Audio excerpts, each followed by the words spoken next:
This podcast is brought to you by GoMoto, the service lane kiosk that grows your business. Want to increase revenue, improve the customer experience, and maximize service efficiency? Visit gomoto.com to learn more. GOMOTO.com.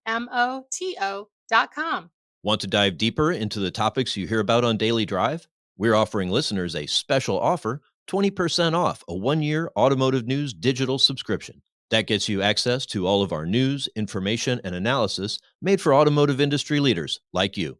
Go to autonews.com/Daily Drive promo to redeem.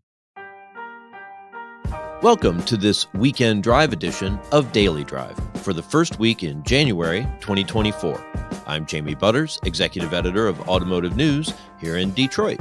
And I'm Kellen Walker in Las Vegas. Today we're breaking down some of the biggest stories in the auto industry from the past week and looking forward to what's in store in days ahead.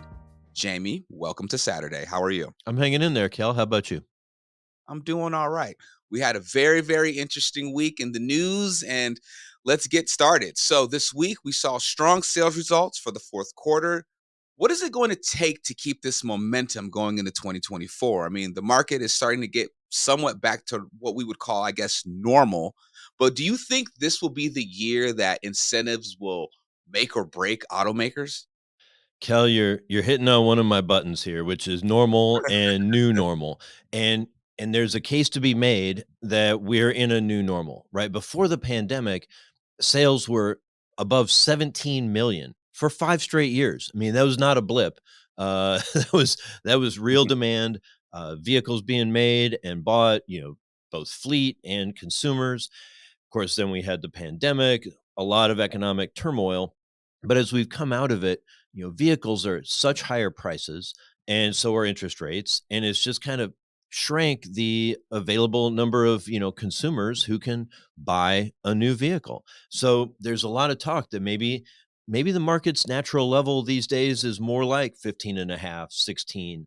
Nobody is predicting sales of more than 16 and a half. And I guess that makes some sense. We spoke with Jonathan Smoke earlier this week, and he brought up how the higher interest rates in particular have really priced some people out of the market. The high rates not coming down very aggressively really put a lid on what's possible in terms of the demand. And I think one of the characteristics we're seeing in the second half, and particularly the fourth quarter, has been evidence that we are reaching the end of the pent-up demand that people have been lined up to buy new vehicles at whatever cost. Do you think there will be more massive pricing out this year? It's going to be interesting to see. I think, we should see a little more supply at the lower end. Some of the vehicles that automakers were reluctant to produce when supply of chips was so scarce, it was so hard to make vehicles. They only wanted to make the highest priced, highest margin ones. Now we're getting to where they're starting to produce more of the lower priced ones, and those are selling really well. There are a lot of people who would love to buy an affordable vehicle. It's just affordability is such a challenge. So we'll see more of that. And the other thing we're seeing, just like we saw in the fourth quarter, is the return and maybe some rebalancing between retail and fleet. So I think some people were surprised to see GM put up a positive number for the fourth quarter. That was probably driven by fleet sales by Buick. Automakers will use that lever when they need to, sometimes deeply discounting vehicles because they don't want to get stuck with so many that they're still have to deeply discount them anyway, but after letting them sit around for 3 more months. So you just sell them and move them on. The factories seem to be running. We should have more growth and steady sales next year. But yeah, it's hard to tell if we're ever going back to 17. I kind of feel like we will, but we just got to see how everyone competes. I see. Well, speaking of growth, you and I were talking about this earlier this week, and this one kind of blew my mind. But BYD is gaining momentum on Tesla heading into the year, but it hasn't sold a single vehicle in the United States. Now, should Tesla be rattled? And is this putting the rest of the EV market on alert that this Chinese company that now has a presence in Mexico can possibly qualify for EV tax credits? Also, Jamie, one moment, wait for it. Do you think other Chinese brands will use this same loophole? Well, BYD is in the market in Mexico, but they're not building in Mexico. So I think their Gotcha. vehicles are still coming from China, and so they're still face a tariff. But they're looking at building a factory in Mexico, and that could really change the game in the U.S. But just to have them in the market at the price point they're likely to be at, but especially as an EV, with affordable EVs that could get the full U.S. tax credit or a partial U.S. tax credit, that could be really challenging for everybody in the market, for Tesla and for the incumbents. I do want to point out, you can't go to a BYD store in the US, but you Right. can ride in a BYD. If you live in LA, they buy some buses from BYD. So they are here. I think they might even be electric buses. They're either hybrids Oh, or they're wow. electrics, but they are here. It's a funny company, right? It's their product line.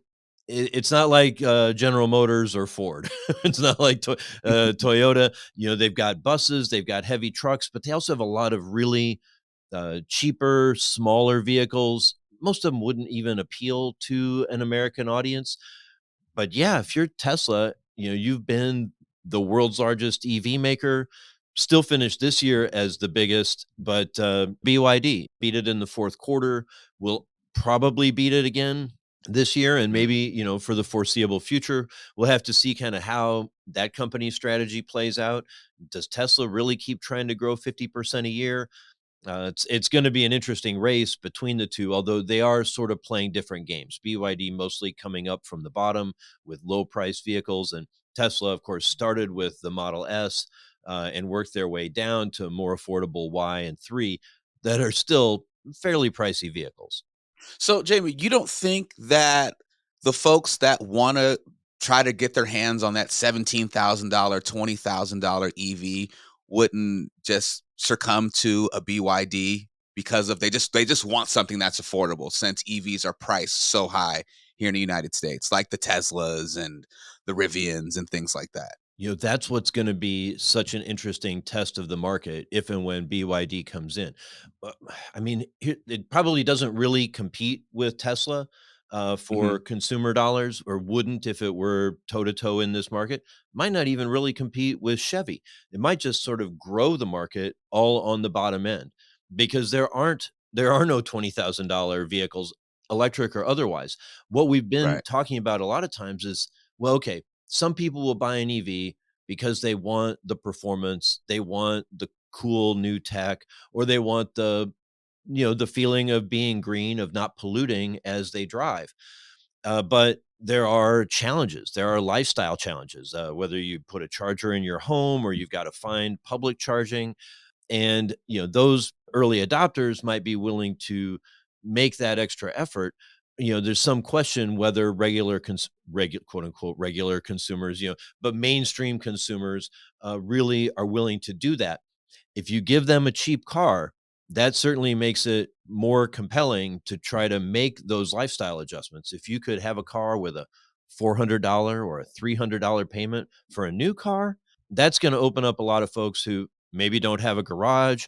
It's going to be a lot of challenging puts and takes, pushing and pulling on the demand, but would be really fascinating to see, that's for sure. Yeah, I would just think with how tight the American dollar is right now for the majority, you would want to do. I would think you'd want to do that. I wouldn't want to have to sit here and figure out how I could have to pay for a 45, $50,000 EV if I can get one that's the range might be slightly shorter, but I can get it for 20 grand, 18 grand. I think I'm willing to make that sacrifice. When the average car costs more than 40,000, absolutely. Right. Right. Jamie, you also spoke with our own Mark Homer this week. Now, this was interesting. Now, a prankster got a chat GPT bot to agree to sell it a Chevy Tahoe for $1. Now, the story itself is funny, but in all seriousness, what do you think dealers and just the auto industry as a whole have to do to avoid bigger problems? Can you regulate this, to a certain capacity? How do you fix something like this? Yeah, I don't know if regulation is the best way to do it. The way technology evolves so fast and Congress moves so slow, I don't know if we want to go with that path. But the players in the market, players in the economy, they have to regulate themselves, right? They have to regulate their use of technology. Right, right, And right. so, if you're a dealer or you're, an executive at one of these major manufacturers, like you want to use artificial intelligence, generative AI, whatever, machine learning, whatever you want to call it, you want to get more efficient, but you've got to have guardrails. There's so much that these, bots, these programs don't know. They know how to appear smart. It doesn't mean they actually are smart. And yeah, they can do dumb things. They can, obviously, as this story showed, they can get tricked into some silly things. But if you didn't have, for instance, the guardrail, the one on the $1 Tahoe, that was not a binding offer, right? And even though I think Right. even the bot may have said this is a binding offer, the bot was not able to do that. So the dealership wasn't on the hook for getting, robbed of their Tahoe. But if you didn't put the right parameters on how your, business development center works, how you use the chatbot on your site, it could be really problematic. Yeah, man, we all saw Terminator. You're gonna have Skynet take over. Coming up, everybody is headed here to Las Vegas for CES this coming week. Our own Pete Bigelow joins us to talk about what's in store at this year's show. That's next on the Weekend Drive. Daily Drive is kicking off the new year by reviving an old name in a new format. We're bringing back a Weekend Drive edition of Daily Drive. Jamie and I will go deeper into the biggest automotive stories of the week. Every weekend, you'll hear fresh insights, analysis, and what has me running hot, if not overheated. To think that's going to get done in a little over a year, is foolishly optimistic. That's a little dark, but let's shift to something a little more positive. You'll also hear from our experts in the newsroom here at Automotive News about the latest industry trends and topics. EV sales are not declining. That's the narrative we're kind of seeing outside of the industry. They aren't declining, but the pace of growth definitely has slowed. Come back this weekend for our Weekend Drive edition of Daily Drive. And of course, tune in every weekday for all the news you need to know to keep up in the auto industry. Listen to Fred Hayes, Service Manager at Temecula Valley Buick GMC, and Philip Candido, Fixed Operations Director, talk about their experience with Go Moto in their service drive. The part of recontract that makes my job more satisfying is being able to get more vehicles through and do a better quality inspection. The whole process is simplified. I have doubled the amount of inspections and repairs I can do a day.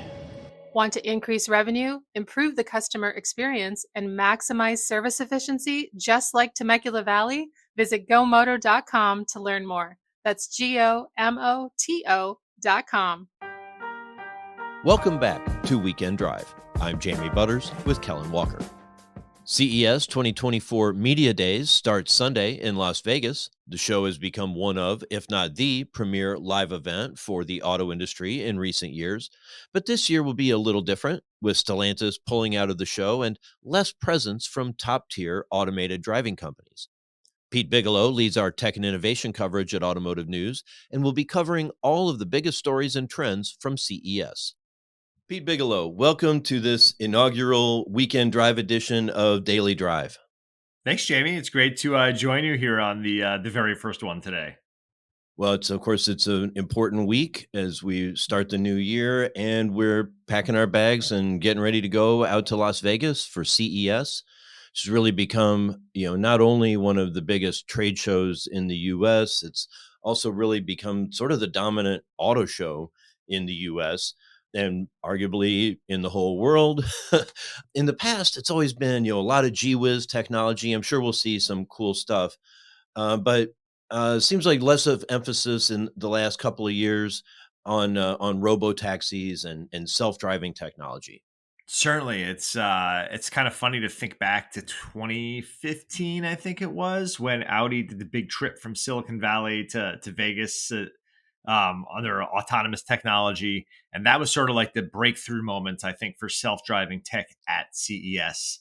And now it's really different this year. It's really low key, which I think kind of fits the overall self-driving landscape. If anything, we have a lot of self-driving truck companies that are exhibiting, but they're not giving the demo rides through Vegas and down the strip like some of the other companies have in the past on the passenger carrying side. And I guess the one other thing we have this year is the India Autonomous Challenge doing the race at night under the lights at Las Vegas Motor Speedway. So everything in closed, closed road conditions on the self-driving side this year, more or less. Still autonomy, but a little more controlled. Yes, and I think that, back to what I just said before, I think with some of the problems we've seen with Cruise this year on public roads, a lot of people looking toward off public road practical use cases in mining, forestry, etc.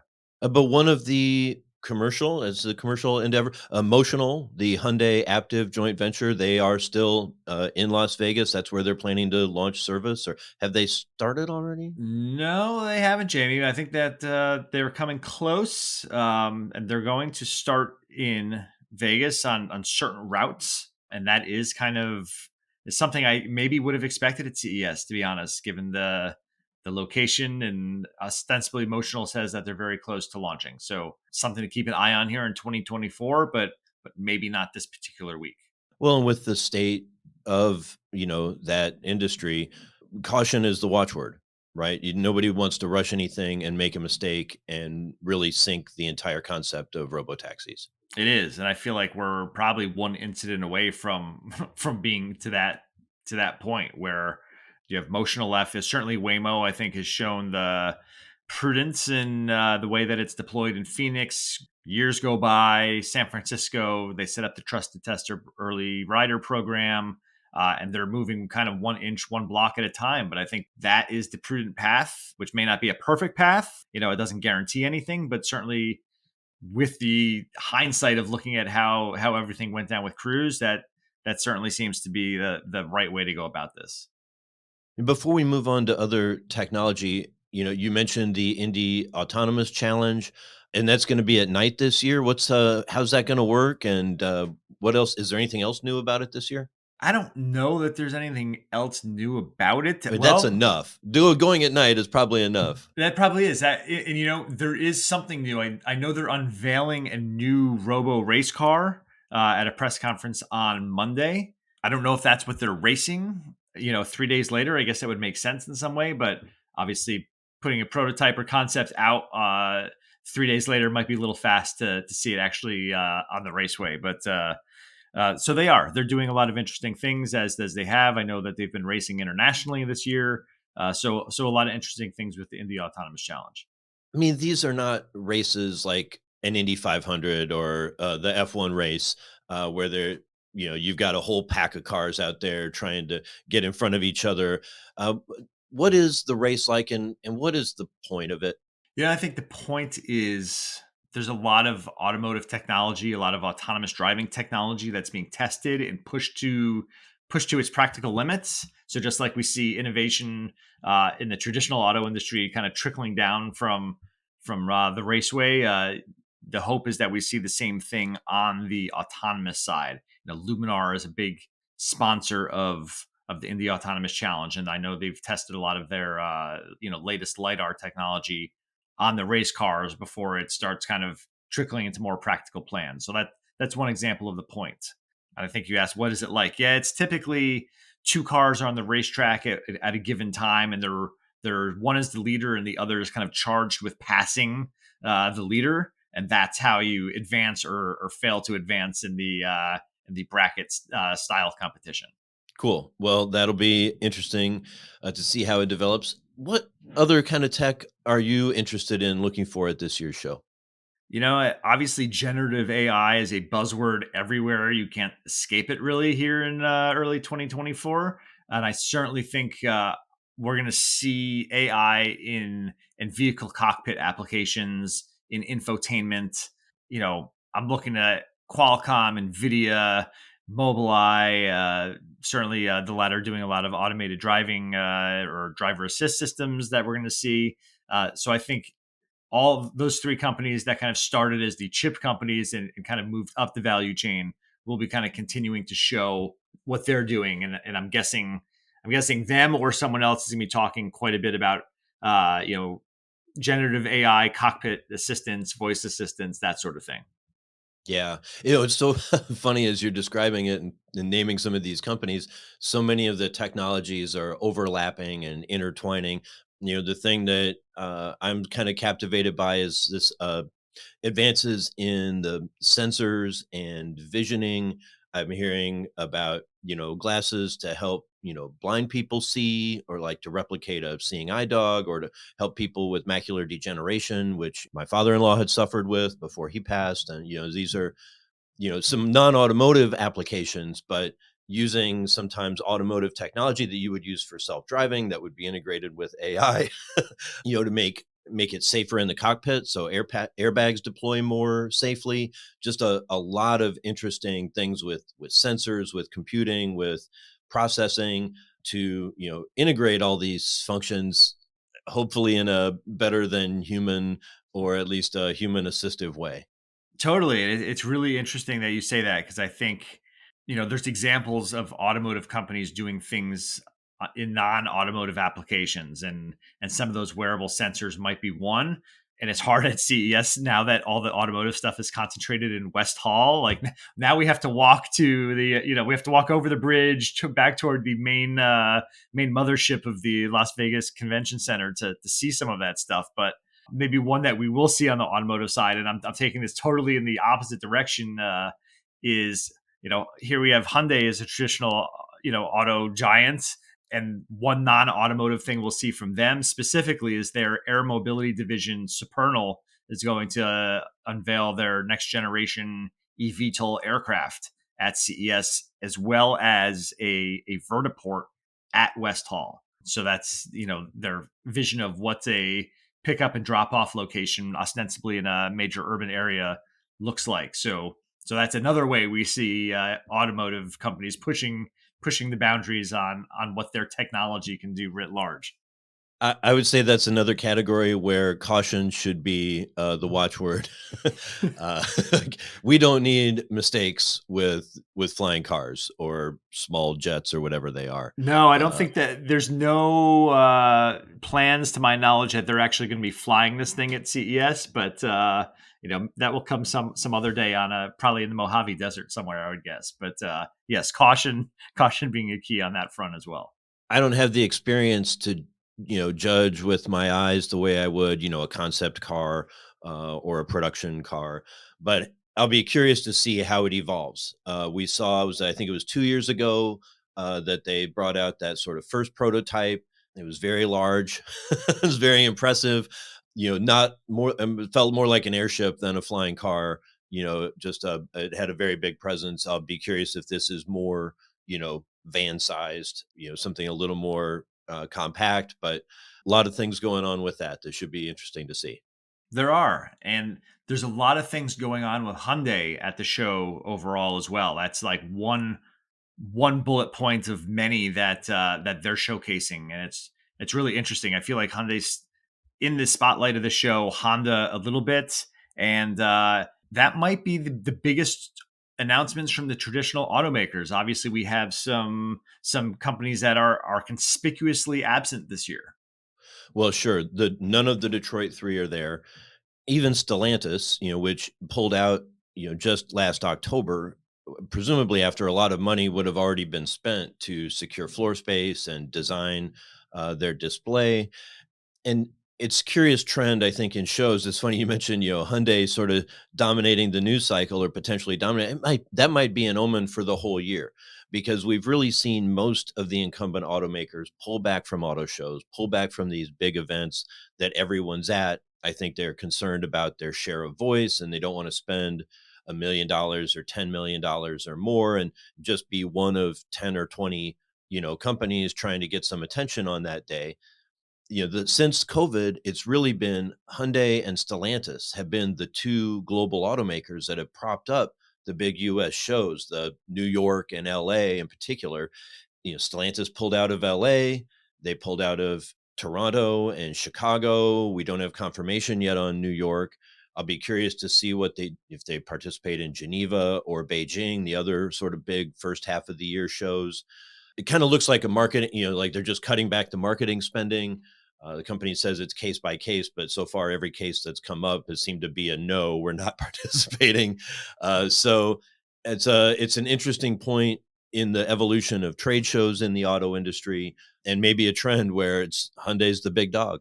Yeah, it's interesting too to think more like over the years, CES has kind of been accused of being, one of the reasons why the traditional auto shows have struggled. We've seen all these debuts at CES instead of Detroit, maybe instead of LA a little bit. But now this is the first time we're at a point, at least in the post-COVID landscape, where we're like, oh, these companies aren't CES either. So I'll be interested to see, is this a 1 year anomaly because of the strike in a lot of ways, or is this the start of a trend? It could be product cadence as well, but for the Detroit 3 and what they have to show in terms of EVs, in terms of self-driving, autonomy or driver assist capabilities. I do want to make the distinction. I mean, CES really did stomp out the Detroit Auto Show as a January event because they were so similar in timing. A lot of it was really symbolic in 2016 when GM decided to unveil the Chevy Bolt, their EV, their Model 3 Tesla killer. They unveiled that at CES 1 week before the Detroit Auto Show, came to Detroit and did like a technical briefing. So it really did hurt the Detroit show in that sort of competition for media attention. With the other shows, it's really bifurcated, where CES is the place to show your concepts, your far out concepts. And I would say, maybe Tokyo is another show very much like that. And the other shows, used to be kind of for production reveals.